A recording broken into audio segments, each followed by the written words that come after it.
Welcome to my channel. तो आज हम देखेंगे स्वॉट एनालिसिस SWOT, जिसका मतलब है strength, weaknesses, opportunities and threat. So basically इसमें क्या हो जाएंगे, दो इंटरनल फैक्टर्स एंड दो external factors. Strength and weakness जो होगा वो आपका इंटरनल फैक्टर्स होगा और अपॉर्चुनिटीज एंड जो थ्रेट्स है वो आपका हो जाएगा एक्सटर्नल फैक्टर्स। अभी हम देखेंगे स्ट्रेंथ डिटेल में। तो डेफिनेशन क्या है स्ट्रेंथ का? Internal factor that give an organization and advantage over others. तो इसका एग्जाम्पल क्या हो सकता है? एक काफ़ी वेल एस्टैब्लिश ब्रांड जिसका विजिबिलिटी बहुत हाई है, स्ट्रॉन्ग फाइनेंशियल रिसोर्सेज है, स्किल्ड वर्कफोर्स है, एडवांस टेक्नोलॉजी यूज़ करते हैं और उनका प्रोडक्ट एकदम यूनिक है। तो ये सारे जो है वो स्ट्रेंथ्स हो जाएंगे कोई भी ऑर्गेनाइजेशन के। सो बेसिकली क्वेश्चन क्या अराइज होगा? Ask what your organization does better than the others. जो आपका कंपटीशन है उससे आप कैसे बेटर हो, वो सारे आपके स्ट्रेंथ्स में आ जाएंगे। Example, using skilled workforce to develop innovative products for the emerging markets. तो आपके जो वेल एस्टैब्लिश ब्रांड है और जिसका विजिबिलिटी बहुत हाई है, तो आपका मार्केट रीच भी उतना ही अच्छा होगा। सो ये सब आपके स्ट्रेंथ्स हो जाएंगे। फिर हम आएंगे वीकनेसेस पर। वीकनेसेस क्या हो जाएगा? डेफिनेशन से क्या होगा वो? इंटरनल फैक्टर दैट में place the organization at an disadvantage. Example क्या हो जाएगा? Limited financial resources, outdated technology, lack of skilled people और वीक ऑनलाइन प्रेजेंस। अभी कोई वेबसाइट है जो कि अगर D2C कर रहा है या फिर B2B भी कर रहा है, और अगर वो ऑनलाइन प्रेजेंट ही नहीं है, उसका कोई वेबसाइट प्रॉपर नहीं है, या फिर वो गूगल एड्स या अपने आप को एडवर्टाइज नहीं कर रहा है एक प्रॉपर वे में, तो वो एक बहुत ही बड़ा वीकनेस होगा, क्योंकि उसे कस्टमर्स मिलेंगे ही नहीं ऑनलाइन। अगर विजिबल ही नहीं होगा तो कस्टमर्स नहीं मिलेंगे, जो कि एक बहुत बड़ा वीकनेस होगा। तो इसे आइडेंटिफाई करना पड़ेगा। तो कैसे करेंगे? Recognize area where your organization needs improvement.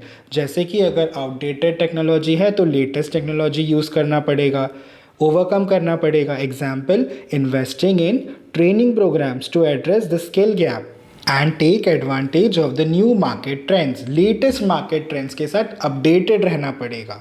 तो वो सब आपको करना पड़ेगा वीकनेसेस को ध्यान में रखते हुए, कि जो भी वीकनेसेस है उसे ओवरकम करना पड़ेगा विथ टाइम। फिर हम आएंगे अपॉर्चुनिटीज़ पर। अपॉर्चुनिटीज़ क्या हो जाएगा? By definition is an external factor that the organization could exploit for its benefit. क्या हो जाएगा? एग्जाम्पल्स क्या होगा? The emerging markets, technological advancements, changing in consumer preferences और फेवरेबल गवर्नमेंट पॉलिसीज़। अभी जैसे कि कंज्यूमर बिहेवियर है या जो भी लेटेस्ट ट्रेंड्स है, लाइक एवरी फ्यू वीक्स जो है नए नए फैशन आता है या फिर नया नया कोई भी टेक्नोलॉजी का नया वर्जन आ जाता है, तो हमेशा अपने आप को अपग्रेड करते रहना पड़ेगा। जैसे ही मार्केट में एक नया अपॉर्चुनिटी निकला, कोई भी ट्रेंड निकला या फिर कोई वायरल चीज़ निकली, तो उसके हिसाब से अपने आप को अपडेट करना पड़ेगा और वो अपॉर्चुनिटी के रिगार्डिंग हमें रिएक्ट करना पड़ेगा उस बिजनेस को। So that will come under opportunity. Example, the growing trend towards eco friendly products opens a new market for us. अगर कोई भी एक कंपनी है जो कि एक सर्टन प्रोडक्ट को मैन्युफैक्चर करती है, तो they can use green practices like using a sustainable container, या फिर एक अच्छा इको फ्रेंडली प्रोडक्ट जिसमें ना टॉक्सिन्स हो ना पैराबेन्स हो, वैसा कुछ वो लेके आ सकती है इनिशिएटिव। और it can be any growing demand for a service you offer, so that is an opportunity. फिर हम जाएंगे थ्रेट की तरफ। थ्रेट्स क्या होता है?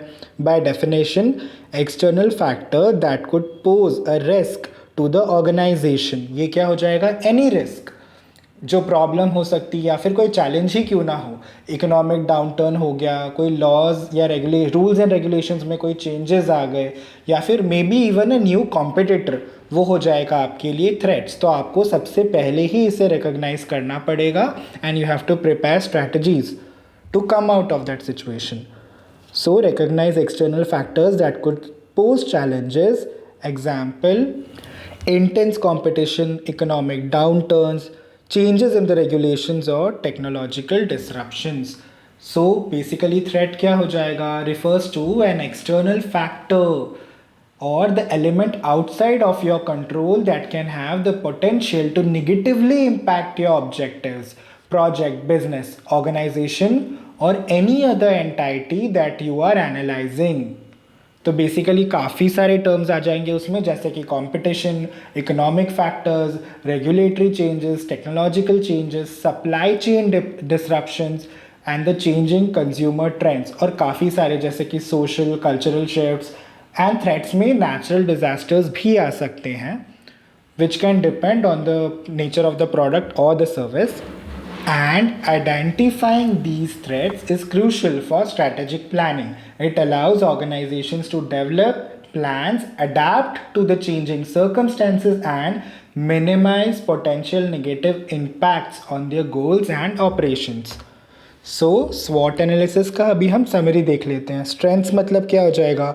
What are you doing well, what sets you apart.